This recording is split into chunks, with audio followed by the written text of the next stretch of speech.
السلام عليكم ورحمة الله وبركاته kusoo dhawaada mar kale asxaabay kanaalkan Ogaal cusub muddo fogeen ka hor waxa soo hadlay ninka iska leh Facebook ee lagu magacaabo Mark Zuckerberg kaasoo sheegay in magaca shirkadiisii hore uu gabi ahaanba bedelay Facebook iyo dhammaan shaqooyinkiisii kalena ay noqdeen qaar hoos yimaada shirkadu ku magacaabay Meta wuxuuna sidoo kale halkaas ka sheegay mashruuca weyn ee shirkadiisan Meta ay ka shaqeynayso ee ay ku hawlan tahay hadda barnaamijkaas oo ah Metaverse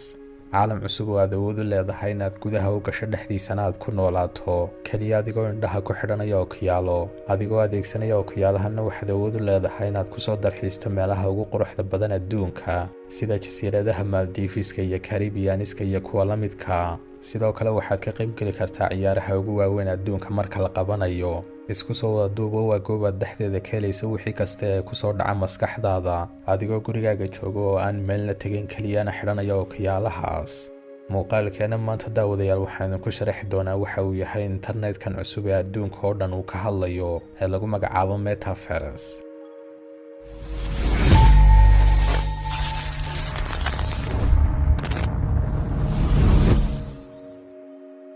dhammaan hadalkan aan ku soo sheegnay halka hore ma aha riyooyin iyo malacawaal laakiin waa arrin la bilaabay fulintiisa iyo ka shaqayntiisa laakiin ka hor intaynaan si faahfaahsan uga hadal arrinkan Metaverse waxaan u baahanahay in isla fahanno laba wax oo kala ah VR oo loo soo gaabiyay virtual reality iyo AR oo loo soo gaabiyay augmented reality YouTube kanaal hadda ka daawanaysa muuqaalka iyo Facebook iyo internetka oo dhan waa caalam virtual oo aan xaqiiqo ahayn caalamkana dhammaanteen way la noolahay waxaynan isku weydaarsanaa macluumaadka inagoo ku wada xidhiidhna qoraal ama cod iyo sidoo kale muuqaal iyo codba laakiin inagoo waxaa soo dhan si maalinlaa u isticmaalnaa haddana qofkii tijaabiya oo kiyaala lagu magacaabo VR si uu u ciyaaro tusaale ahaan game wuxuu dareemayaa qofkaasi dareen ka duwan midkii hore gabi ahaanba wuxuuna dareemayaa inuu ka qayb yahay oo ku dhex jira ciyaartan uu ciyaarayo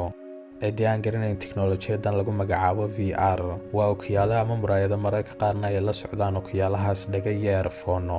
markaad xidhato okiyaalahan waxaad dareemaysaa inaad qayb ka tahay waxaad arkayso ilaa xad ay gaadhaan dadka qaar inay sii xidhnaan kari waayaan okiyaalahan muddo dheer haddii ciyaarta ay ku ciyaarayaan ay tahay mid cabsi leh iyagoo dareemaya in cabsidaasi ay tahay mid dhabo oo hareerahooda ka jirta qofkii tijaabiyeyna wuu garanayaa dabcan waxaana dareemaysaa haddii aad tijaabisay inay isdhexgelayaan caalamkii beenta ahaa iyo midkii dhabta ahaa oo aanad kala sooci karin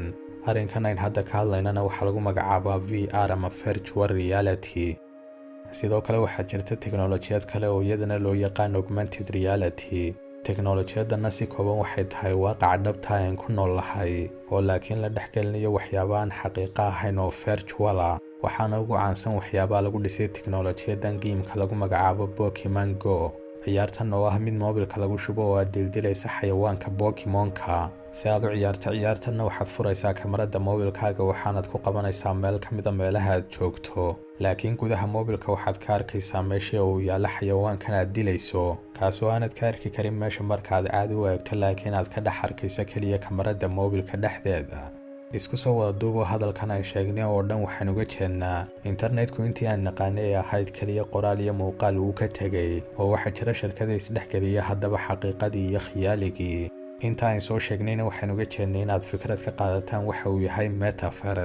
Metaverse si kooban waa dariiqad cusub oo la iskula xiriiri karo internetka dhexdiisa inagoon kaliya ahaaneen qaar daawadayaal ee noqonaya qaar goob joogayaala arrinkana maaha kaliya oo kiyaala iyo earphone sida waxaan hadda ka soo sheekeynayno oo kale laakiin arrinku si aad ayuu uga qoto dheer yahay midaas mana aha mid lagu adeegsanayo kaliya geemiska iyo ciyaaraha ee wax lagu saleynayo ashyaada nolosheena ee dhabta tusaale ahaan magaca Facebook ugu qoran haddii uu ahaan jiray mid ka kooban xarfo wuxuu isu bedelayaa shakhsiyada dooranaysa oo dhaqdhaqaaqaysa shakhsiyadan oo dhexgalaysa caalamka Facebook lana shaqaynaysa adiga oo haddii aad gacan dhaqaajisa kula dhaqaajinaysa kuna dareensiinaysa sidii aad ku dhex nooshahayba Facebook dhexdiisa mawduucan Metaverse ma aha shay cusub waxaana hore u bilaabay shirkado waaweyn shirkadahaas oo ay ka mid tahay shirkadda Google oo soo gashay sanadkii 2016 sidoo kale shirkado kale oo waaweyn ayaa iyaguna kusoo biiray sida shirkadda Nvidia iyo Epic Games. xitaa Facebook waxay bilowday tallaabooyinkeedii ugu horeeyay marka ay gaatay shirkadda Ogaal sanadkii 2016. macnaha arrinkan ah in si wadajir loo horumariyo internetka waxay ahayd mid jirta oo aan hadda bilaaban. dhammaan shirkadaha waaweyn way ku baraarugsanaayeen in adduunku uu waqti dhow la kulmi doono jiil cusub oo internet ah. jiilkaas oo ah midka uu ku magacaabay Mark Zuckerberg Metaverse. Mark Zuckerbergna waa qofka sababta u ah in arrinkani uu si aad ugu dhex faafo dadka. arrinkanna ma aha inuu yahay wax cusub, sababtu waxay tahay in applicationadii waaweynaa ee dadku ay aadka u jeclaayeen sida Facebook iyo Instagram iyo WhatsApp iyaguna ay shaaciyeen inay kusoo biireen caalamkan. wuxuuna shaaciyay Zuckerberg inuu u qorsheeyay $malaayiin oo lagu horumarinayo internetkan cusub,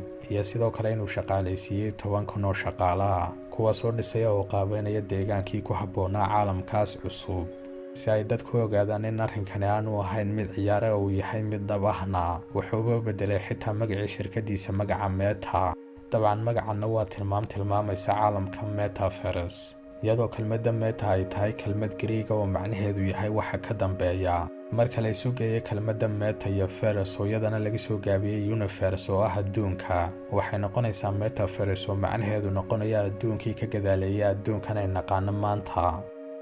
dadka qaar waxay aaminsan yihiin in bedelida magaca Facebook inay tahay sababta dhibaatooyinkii uu wajahayay Facebook muddooyinkii dambe, sida mowduucii haddaba galka ay ku sameynayaan dadka isticmaala, iyo sidoo kale dhibaatooyinka ay ku sababeen qaar ka mid ah shaqaalaheedu. intaa waxaa sii dheer in dad badan ay u yaqaanaan hadda in Facebook uu yahay application qadiimi oo laga tegay. sidaa darteed dadka qaar waxay leeyihiin arrinkan uu sameeyay ninkani kaliya wuxuu ka damacsanaa in shirkadiisa uu ka fogeeyo dhibaatooyinka si uu u dejiyo xaaladaasna. arrinka ugu wanaagsan ee uu samayn karayay waa inuu geliyo dadka rajo oo uu shaaciyo arrinkan weyn ee ku xidhan mustaqbalka. dabcan arrinkanna waa arrin ay wax ka jiraan, laakiin macnaheedu ma aha in arrinkan Metaverse gabi ahaantiisaba uu yahay arrin khiyaaliya, sababtoo ah sidaan hore usoo sheegnay maaha waxay shirkadda Facebook oo keliya wado, waxa ku howlan sidoo kale arrinka shirkado kale oo waaweyn. arrinkanna sidoo kale wuxuu ku yeelan doonaa saameyn weyn suuqa shaqooyinka. si aad ugu fahamta xaddiga isbeddel ee ku dhici kara shaqooyinka adduunkana, aynu tusaale u soo qaadanay isbeddelkii weynaa ee dhacay kadib markii uu yimid jiilkii ugu horeeyay ee internetku. waxaa soo baxay shirkadaha soo saara rawtarada, xadhkaha lagu adeegsado internetka, earfoonada, kamaradaha webka iyo waxyaabaha kale ee aan la tirin karin ee la midka ee la dhashay lana kowsaday internetka. dhanka softwareadana dabcan shaqooyinka dhashay waa qaar aan xad iyo tiro lahayn, kasoo bilow dadka programmeriska, kuwa sameeya applicationada iyo websaydyada, iyo xitaa ha ka reebin dadka wax soo geliya YouTube-kan aan hadda kaala hadlayo. dhammaantood waa shaqooyin iyo fursado la kowsaday jiilkii koowaad ee internetka. dhalashada jiilka labaadna waxaa la dhalan doona in ku labalaamaysa intan jirta hadda, laakiin dabcan islamarkaasna waxaa sii labalaami doona ceebaha hadda jira ee internetku leeyahay. arrinka xaqiiqada ah haddii uu soo baxo internetkan dhici doonaana wuxuu yahay inuu bedeli doono dhammaan nolosha dhinacyadeeda sida dhacday markii uu soo baxay kanaan hadda isticmaalo oo kale.